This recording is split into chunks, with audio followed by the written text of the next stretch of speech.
Yep. Right. Hi, everyone. We're joined together by Larry Strunk. He's going to he's from Alaska. I'm not going to tell you anymore. He's going to introduce himself and also tell us a bit about what he does. Hello, thank you again for the opportunity to come and just share a little bit about what's going on in Alaska.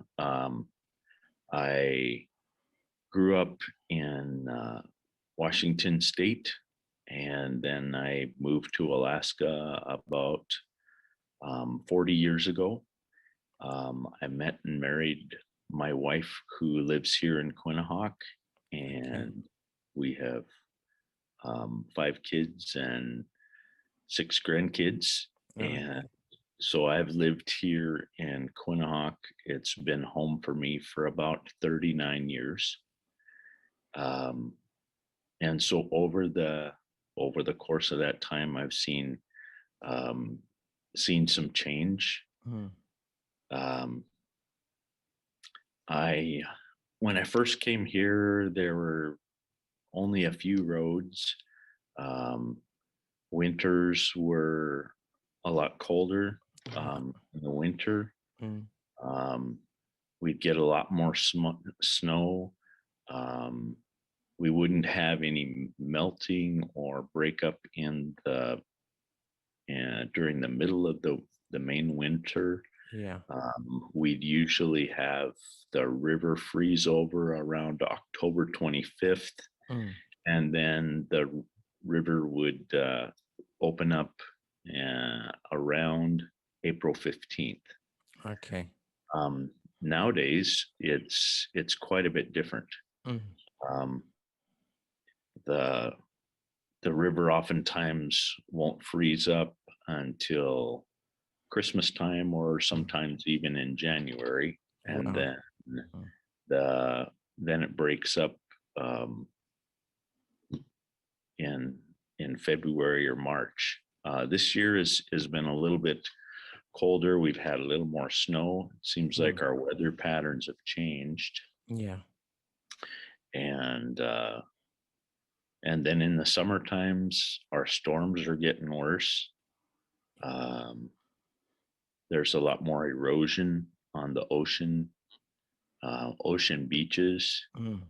and I'm not sure if you're aware of it, but our community had an archaeological project because the river or the ocean was um, taking out so much of the bank. Is that It the was, Arctic Ice Bank that protects you from the storms and so on? yeah, Yeah.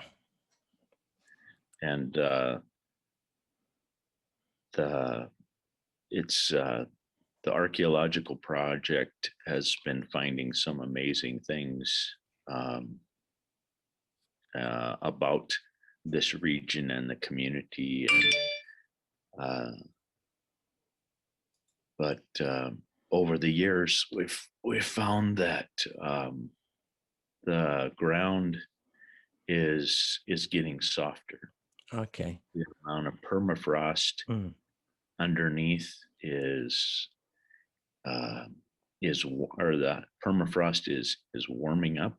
Mm. It used to be that the temperature of the permafrost on the building piling Mm. would sink poles down into the permafrost Mm. and build buildings on the piling, and so then they would have little thermistors that would go down and record the temperature of the permafrost. And Oh, so okay. it used to be around 31, and um, over the past 30 years, Mm. it's continued to rise. So it's probably somewhere around 31.8 degrees Fahrenheit, or so just barely below 0 Mm. Celsius. Um, So, a quick question. So the permafrost is really the foundation. A lot of the structures are built upon it, and because it's been frozen for many years and it's been fine, but now it's thawing. Are you saying that the structures are starting to become unstable? Is that what's happening? Yes, Okay. that's exactly right. Mm, Um, the houses are shifting independently. When I built a house mm, on this certain area, it used to be fairly solid, mm. and now I'm having to jack up and re-level my house once or twice a year. Oh dear. Yeah. Um, a couple of the a couple of the piling area that Mm. I've jacked it about 2 feet down into the ground. So I've had to replace this Yeah. certain pole twice Wow. um, That's because out of beyond the reach of my jack ability. So um, it just the roads are that started off nice and level are mm. now have all kinds of frost heaves in them. Oh Uh, wow. takes some uh, takes Yeah. quite a bit more maintenance now to keep them up. Mm. Yeah, you hear about obviously global climate changes is in the news all the time, and we hear about Alaska, but none of us really understand outside of Alaska what's happening to people in Alaska. So it's good to hear that. So you're saying all the roads are buckling, the build. It sounds really horrendous that you're, and there's not. Is there any outside help that you're getting? Um, there are agencies that are assisting the villages on the commercial structures. Mm, Um, for example, some of the technologies that have been pushed forward are things like thermal siphons, where they take a pipe, they fill it with nitrogen and put it under really high pressure. mhm, So it creates a situation like a um, passive refrigerator. mm, And so yeah. they would put these underneath the buildings to Mm. try and keep the heat from going down into the tundra and melting it. Is that a Um, long-term solution? Is it it it helped for many years, mm, but nowadays those aren't even being effective. mm, Um, it stopped the melting of the permafrost under some buildings, mm, but others they just didn't do enough. yeah. So now they're trying to create solar powered refrigeration Mm, systems that can be put on these thermal siphons to refreeze the mm, ground underneath the buildings to slow or stop the frost jacking and shifting mm. of the buildings, and they basically tear themselves apart. Yeah, yeah, of course. Um, So what's it like for the community? I mean, obviously, if I had my house shifting, it'd be a constant stress on my mind. It must be like that for everyone. Uh, what's it like for people's mental health? I mean, or even health-wise, utilities like sewage, water. um, all of our water and sewer pipes are above ground, Mm, which means that there's obstructions all over. yeah. It, because of the warm permafrost Mm, and the heat that's given off by those pipes, you can't bury them. Otherwise, it would turn the surrounding ground to mush, yeah, and of it course. would continue to melt the permafrost in and around it. The people that have been installing them over the last 8 years or so, Mm, they thought, oh, okay, we will put these screw type jacks in them to mm, help them up, and they found that those weren't very effective. The as the ground freezes, it causes what's called frost jacking. It will lift Okay. those things up.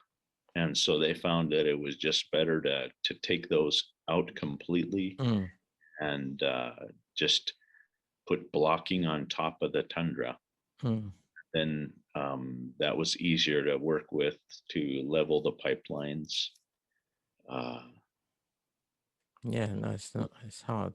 the So, what's tundra yeah? Go on. Yeah, uh, and the vegetation is also changing. of course. Yeah. Um, when I came here 40 years ago, there Mm, was very few bushes mm, except right around the river um, where the river keeps the permafrost thawed. mm. And now there are willow bushes now starting to grow out in the middle of the tundra. Wow. The anytime the tundra is smashed down, Mm, it breaks the insulation layer. mm, And so then once the tundra is disturbed and smashed down, mm.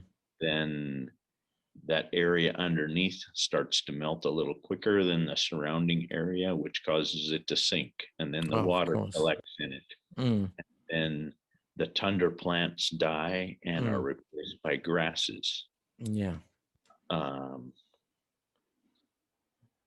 Yes. and I watch this stuff Mm, because I'm the science teacher, or I was the yeah. science teacher at the high school. Mm. Uh, So you understand a lot of this, how it yeah, works. Yeah. I spent 5 years working for the city before I went back to school and got Mm, my teaching degree. mm. So I understand it from the village structures and Yeah. that part, and helping to build the buildings. Mm, And then I moved on into this school and teaching science, and mm. so I was able to learn more about that. A lot of the buildings are built up on pilings off Okay. the ground. They don't go all the way to the ground Yeah. because of the heat from the houses would Yeah. go Yeah. down and melt the permafrost in Mm, underneath, so they're open mm. underneath Yeah. so that Yeah. air can come in Mm. and freeze the ground. It's, Uh, it sounds like you're in a constant battle against time, against temperatures, against so many different elements. How are people, communities in general, dealing with this constant? Are people looking to move out, or are people fighting to stay in a place where they call home?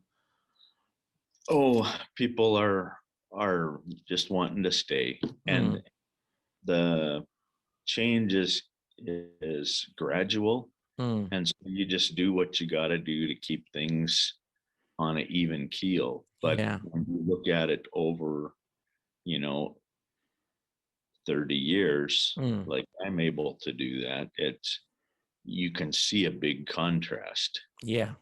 Whereas the young kids, this is just the way it is, Yeah. Yeah. Yeah. They're born into this environment. They're So yeah. just exactly right. Yeah. No, it's hard. So yourself in the school, how is that dealing with it? Is the school structure itself affected? Is every structure in the area is sort of in some way impacted by this warming of the climate? Yes. The school um, had to, when they built the new addition several years ago, they Mm, had to run the pilings down about 35 feet into the tundra yeah. before they hit a gravel layer. Mm, So there's about 35 feet of um, silt and ice and silt and Mm, ice. And so then when it melts, then all of a sudden this whole area starts to compress and sink. mm, So the only reason why the school's able to stay fairly level is mm. because of being able to go completely through the tundra. Okay. Um, but you know, yeah, it'll take $1 million to build the foundation before you can even start to build the Yeah. structure on top Yeah. No. because of all of these um, factors. Mm. Now, regards to your normal food. We hear stories from the elders that there Mm, didn't used to be moose in this area, mm, but now as the vegetation are changing, mm, the moose are starting to come into this region. mm. Um, the caribou that used to be here are now moving out because of um, changes to the tundra. Mm, Um, so moose is now more prevalent than caribou. yeah. And in um, the old days, it was exclusively caribou and Mm. no moose at all. Um, Is that a the caribou problem? eat the tundra, Mm, whereas a moose will eat the willow branches and more mm. woody plants. Um, let's see, the fish in the river. The size of the fish is starting to decrease. Okay. Um, the we have a new invasive species. It used to be that this northern pike Yeah. that didn't used to live in our river. Mm, It was mainly salmon and dolly varden trout and mm, rainbow trout. They were the main species mm, and grayling. And now the pike have been able to migrate down here, mm. and now they are taking a foothold and starting to eat a lot of the smaller fish. Oh, really? Yeah. And so it won't be long before they become a more dominant species, and are the trout population that the people have subsisted on for so Yeah. long will be harder and harder to get. Yeah. Uh, No, that's, Ocean, the salmon, we've had a hard time um, with salmon runs recently mm, in Alaska. yeah. Uh, it was there was a whole major species chum salmon. Normally Mm, we would have caught 300 to 400,000 pounds mm. commercially from this river. Last year there was only less than 100,000 pounds Wow. That's caught. dramatic. Yeah. That's a And it massive. was not only Quinnahock, but it was all over the state of Alaska. Mm, yeah. Um, So, king salmon runs because they live out and they travel further mm, to migrate out in the ocean. They uh, their numbers have decreased, yeah. um, and so the food out in the ocean really affects what the people are able to get locally. Yeah.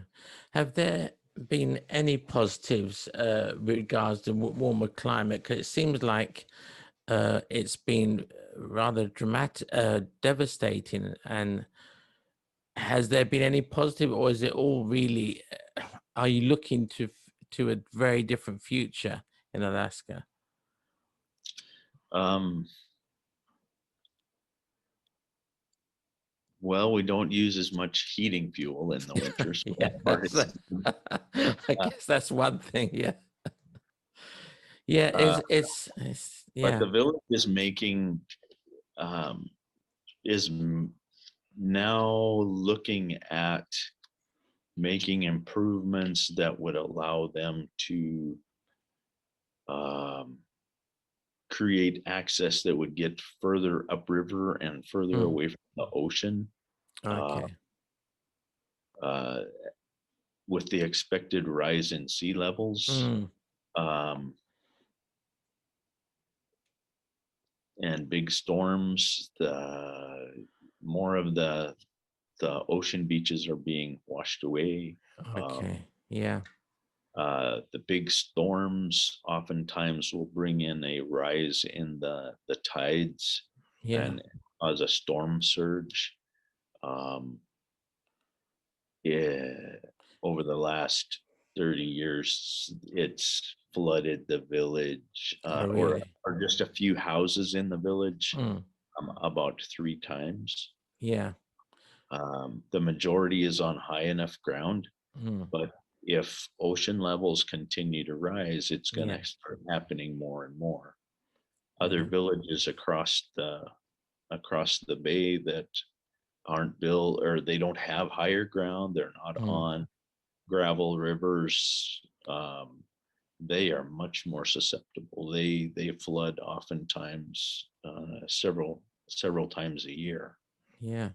and so the water comes up and then the tide goes down with the storms, and Yeah. No, definitely. I mean, NASA is saying by the end of the century, we're looking at potentially 26 inches in rise in sea level. So you're seeing it yourself, the continual rise, and the erosion of the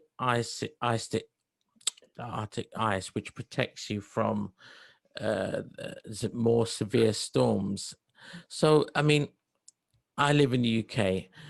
I have no real idea of what it's like to live in Alaska. If you could just give a final point on what you want people to understand why climate change is so important, specifically for people in Alaska, because it's having a greater impact on you, from what I can see, than it is on a lot of other people at the moment. So, what would you say to me and to other people? um, with uh, with climate change,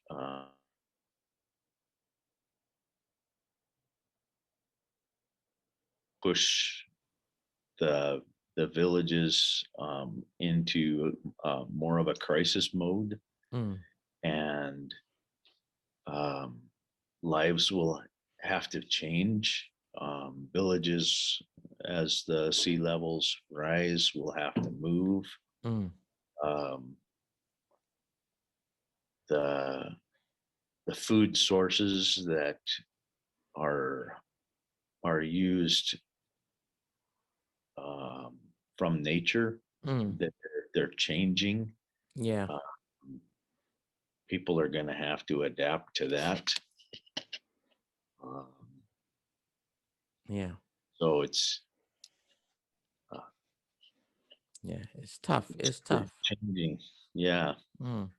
I mean, you use the word adapt, and really, you're being pushed in a situation where you have to adapt. Where really, it should be the rest of the world, from what I think, who needs to adapt and change to reduce greenhouse gases. And unfortunately, it's been yourselves in Alaska that have been forced to adapt from the rest of the world's emissions. Uh, well, uh, And we are right on the edge of mm, um, major changes. yeah, The yeah, tundra permafrost, which used to be completely covered our area, now is what they call discontinuous. mm. So there are areas where there aren't permafrost anymore, Oh, and really? and so you have to be careful, Yeah, yeah, um, yeah, build structures because of the permafrost. yeah. It's good in there's none in some areas, and Mm. permafrost in other areas. So And that's basically the foundation where everything's built on, the permafrost. Well, thank you very much, Larry. I really appreciate you giving up your time, and I, w- I do appreciate, and I know it's tough, and I mean, it's good to understand what people in Alaska are going through, so we get a bit of understanding and perhaps some impetus into doing something at our end. Uh, anyway, thank you, Larry. It's been a real pleasure talking to you. Hope you have a good day at school with talking to the parents and everything. Hope it Yeah. goes well. All right, you have a Thank you. great day, and thank you again.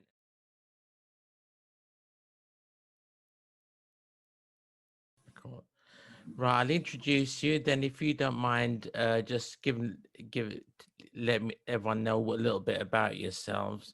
Then I'll just ask you to say how climate change is impacting on you, and in between, I'll maybe ask a few questions. But really, it's about how your experience. It's how your experience in life in Alaska, rather than it being an interview.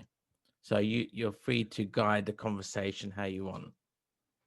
Okay. Well, background with me is I graduated from college in 1990 and came up to Alaska in 1990, and I am a retired school teacher. I taught all 29 years in this village at Quinnahock, and I bought a house here and continue to live here and work and enjoy the lifestyle. Mm. You don't look old enough to retire, so you've done something right. Well, yes, I didn't take any breaks in between, so No, it's good. yeah. So you've been in Alaska for quite some time, obviously. What are the changes that you're seeing that have resulted out of warmer weather, climate changing into a warmer environment? Well, you know, we've had our winters here and summers fluctuate greatly. And I've been here since 1990, but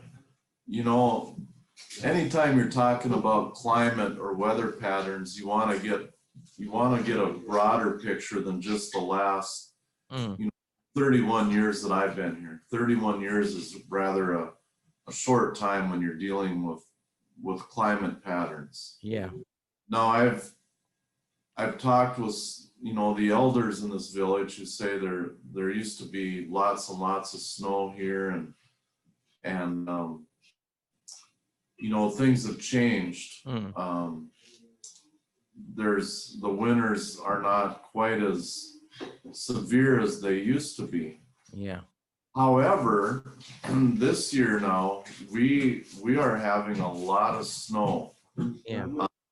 And we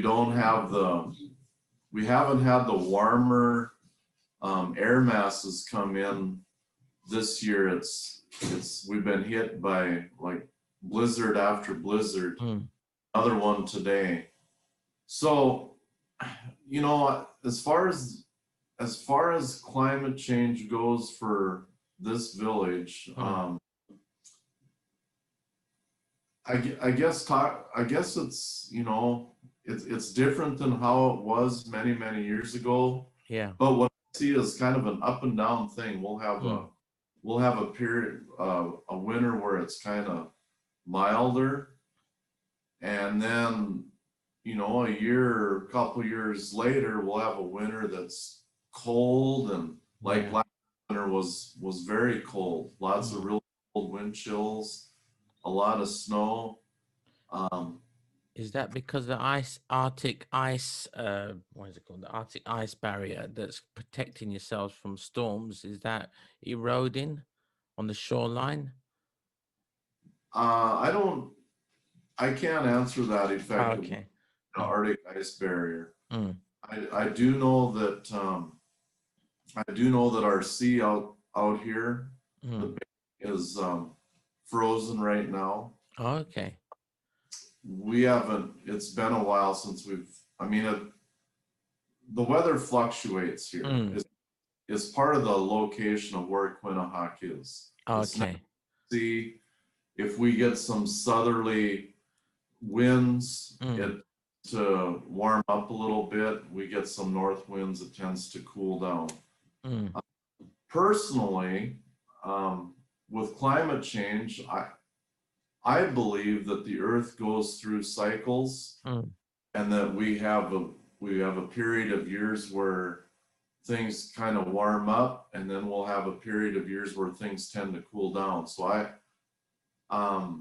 as far as my beliefs in climate change, I do believe that we have a different type of climate now than Mm. many years ago, but I also believe that things fluctuate, Yeah. and that 5 to 10 years from now, who's to say that we don't have some colder weather patterns setting in? Yeah. For instance, this winter Mm. we've got a lot of snow out there. Yeah. And it's staying cold, and it's already, the middle of March, and it's staying cold. And so It's colder than usual. exactly what's going on with the climate. I Mm. really don't think that scientists can make their predictions, but I really don't think anybody can say with 100% certainty what it's going to be like in the future. Mm. I was speaking to another person from Alaska. He was talking about structures, the infrastructure, buildings, the permafrost melting. Are you seeing that as well? That the houses are needing to be jacked up and secured because their foundations are. There are a few houses and a couple structures in the village that are they're sinking, but they were built wrong too. Oh, really? Okay. It really doesn't have that much to do with the climate, because these houses were built on the ground. And Okay. if you don't allow for the air Mm. underneath it and to keep things cold, the warmth is going to cause that house to sink in. And I'm thinking of 3 of them in our village right now in particular. Yeah. Were built different because the homes are built off the ground here, Yeah. supported with timber, and they're built up higher. And those houses, periodically they need some leveling, Mm. but it's just going to be natural because that's what permafrost does. Yeah. Shifts. Mm. And the houses that are really in dire need of leveling, Mm. houses were built right on the ground, Yeah. and they're really sinking in. So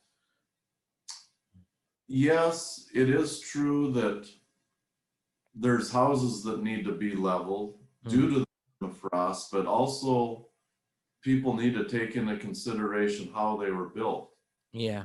It's the same way with the building that we're in right now, the Washatarian Clinic building. Mm. It was built right on the ground with a cement slab. Well, permafrost is going to shift. Mm. And if you engineer a building wrong, that's setting it up for problems in the future. Oh, is it moving this building you're in? It's off. Yes, it's cracking. Yep. Oh, okay. I've got another comment, and a couple other comments that have been in the news about climate change. Our river. Yeah. They're talking about the erosion going on and possibly washing away homes. Well, the Yupik name for our river, when it's translated, it translates into changing river channel. Oh, okay. And whether you have dramatic climate change or not, our river is constantly changing no matter what the climate is. I suppose given its name, like the swiftness, and so it's going to change channels regardless of any kind of climate change. Yeah. Another issue has been the lagoon, our sewage lagoon. Okay. Beach erosion. Well, if our sewage lagoon had not been built out by the the beach out by the sea, then we would not have had that problem in the first place, because again, you know, we get storms, the waves come up on the beach and some of the bank falls in. Yeah. I mean, it's kind of a natural phenomenon. Yeah. So, sir, I guess my point through all Yeah. this, Mm.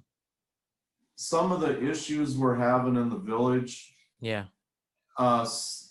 some people could blame it on climate change, Yeah. but also a lot of it could be blamed on the design of things or where things have been put. It could have, those types of problems could have been alleviated through maybe a little different type of planning. Yeah, like you say, if you're building it directly on the permafrost, it's gonna, the heat from the house is gonna cause it to thaw, basically. Yeah. Exactly, and And that's why 99% of the structures in our village Mm. been built up off the ground just because of that reason. Yeah. And No, it's, yeah, no, so, sorry, carry on, Aaron. you know, in the village, there's a couple of places where there's more water Mm. on the ground than what there used to be. Like, I'm thinking about the road that goes out to the beach. There's a certain corner where there, in the springtime during breakup, there tends to be like a lot more water forming. Yeah. Little things like that.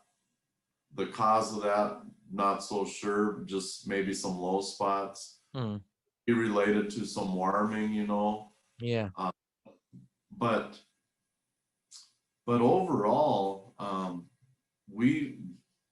our temperatures have really fluctuated out here, and this winter is proving, you know, I've been here 31 years, and I would say that the winter we're having this year ranks in the top, maybe the top 3 of snowiest winters we've had.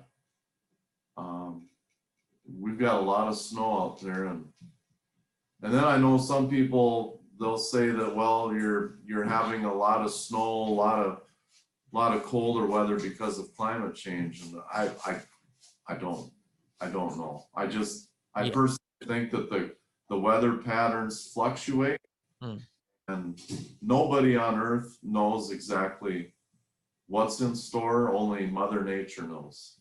Very true. Well, I appreciate you giving your view, because the previous gentleman I spoke to was the opposite. So it's nice to have a balanced view for people can see. Otherwise, it looks like I'm just putting one side across. So no, but thank you, Tim. If there was one last point that you'd like to say on your take on climate change, do you like people to know outside of Alaska? Because a lot of us, I'm in UK, I've got no idea what life is in Alaska. And I'm coming to you and I'm saying climate change this, climate change that. But if you want to just end off with one last note, what would you tell me? Well, I think that I think we need to be careful of, you know, what we're making people do or not do related to all this, because if we're forcing certain people or groups of people to give up a certain way of life, like whether it be their jobs or careers, or shutting down things that are affecting lots of people, we need to be sure. And I'm not saying there's not climate change. Mm. Okay, yes, things have changed. But what I'm saying is I think that we gotta be careful with the decisions we make with different industries or lifestyles, because I personally think that the climate fluctuates. And until we can prove that with 100% certainty that the things that we're doing, some of the things that we're doing, how we're living, if we can prove with 100% certainty that those things are affecting the climate in a negative way, then yes, you know, try to shut those things down. But we gotta also, you know, we gotta make certain of things, because I think things change. I think Mother Nature changes. You know, if you look at the history of the earth, there's always been warming trends and there's been cooling trends. And sometimes people jump the gun. They start making predictions about what's happening due to what the weather's been like. You know, people talk about the California wildfires and all the homes that have been destroyed. Well, personally, look at all the people in California and look at where they're building all these nice homes. They're building them in the forests or in the brush, and you know, there's a lot more people now than 500 years ago. 500 years ago, they may have had those same fires, but it wasn't talked about because there wasn't the news and there weren't homes in those areas. And fires are you know, they're a part of nature. You got to have fires for the rebirth of plants. Well, now you hear about them because people's $1 million homes are being destroyed. Well, again, you know, maybe we need to watch it where we're building certain things and realize that fires are a part of nature. And That's a definite, yeah. so anyway, that's all I have to say. My final point is just to be cautious about things before making rash decisions, because, you know, Mother Nature has a plan too. So not disagreeing with what some of the scientists have said, just saying to maybe be cautious about things. Oh, thank you, Tim. Okay. All right. Well, thank you again, Tim. I really appreciate you giving up your time. You're welcome. I wish you a good day. All right. Yep, you too. Thank you. All right. Thank you. Bye-bye.